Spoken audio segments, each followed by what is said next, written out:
Senator from Kansas.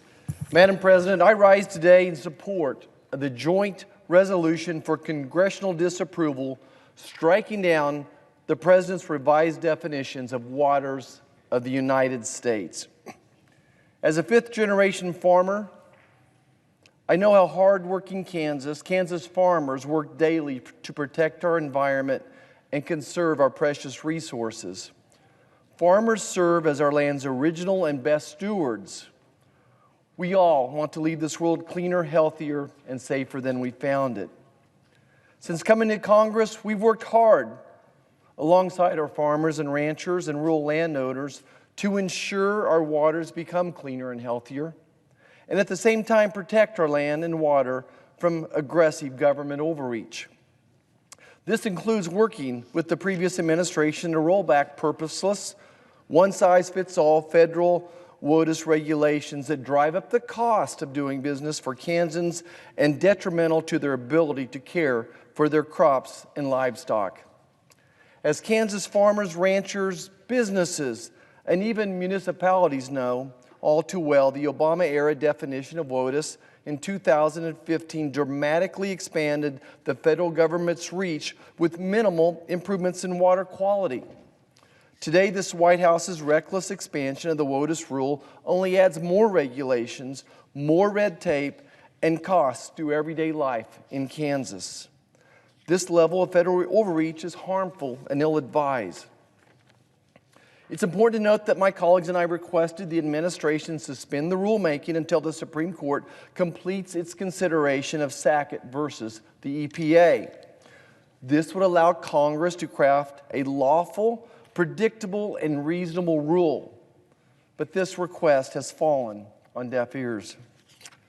Moving forward with this rule is the administration's attempt to revive the Obama-era WOTUS rule, which was rightfully blocked in nearly half of the United States due to litigation in courts across the country.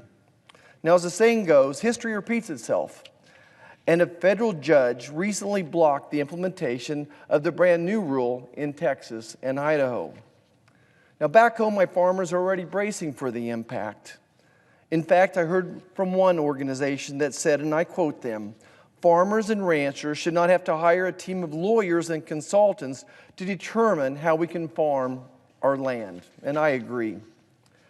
Kansan after Kansan I met with on this issue has told me this administration didn't consider their input on the new WOTUS definition. Further proof of the clear disconnect between D.C. bureaucrats and the hardworking farmers and ranchers who provide our nation's food.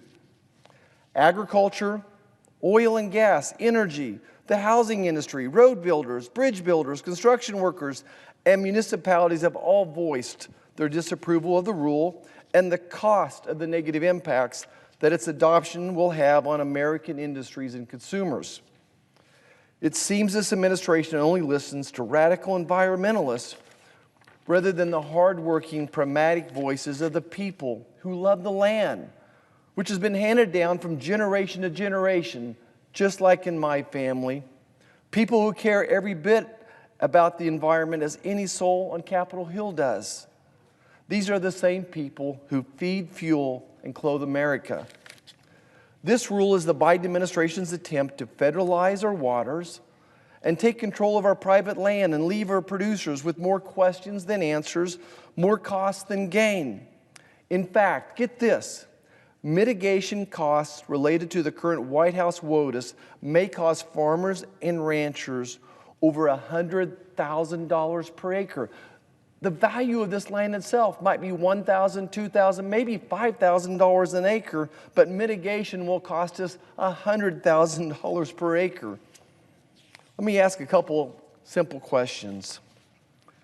Should a dry creek that only has water run through it during a rain be a waters of the U.S.? Should playas in western Kansas be a waters of the U.S.? Should ditches draining into a dry creek bed be a waters of the U.S.? Should water trickling off the terraces my grandfathers built 50-some years ago to prevent soil erosion, and the tall, lushy grass waterways that's a home to pheasants and quail and turkey and deer and rabbits, should this be a water of the U.S.? Under President Biden's rule, the EPA and the Army Corps of Engineers will attempt to answer these questions on a case-by-case basis, meaning that the answer and the cost might change every time. That's no way to do business. In a time of economic uncertainty, this unpredictable, ambiguous rulemaking will amplify the efforts of inflation felt by ag producers and American consumers. No American industry will be safe from the impending rising costs, all while the Biden WOTUS rule fails to achieve the goal of improved water quality. The regulated community spent the better part of the last decade trying to operate under several different definitions of waters of the U.S. We cannot allow the Biden administration to take us backward yet again. Farmers and other ag producers are the original stewards of the land, and we all have a special interest in protecting the quality of our nation's waters.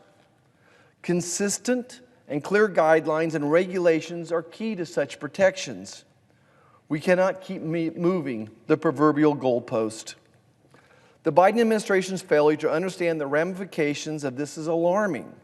As members of Congress, we must ensure agriculture producers and other stakeholders have the regulatory certainty to take care of our nation's land and water resources.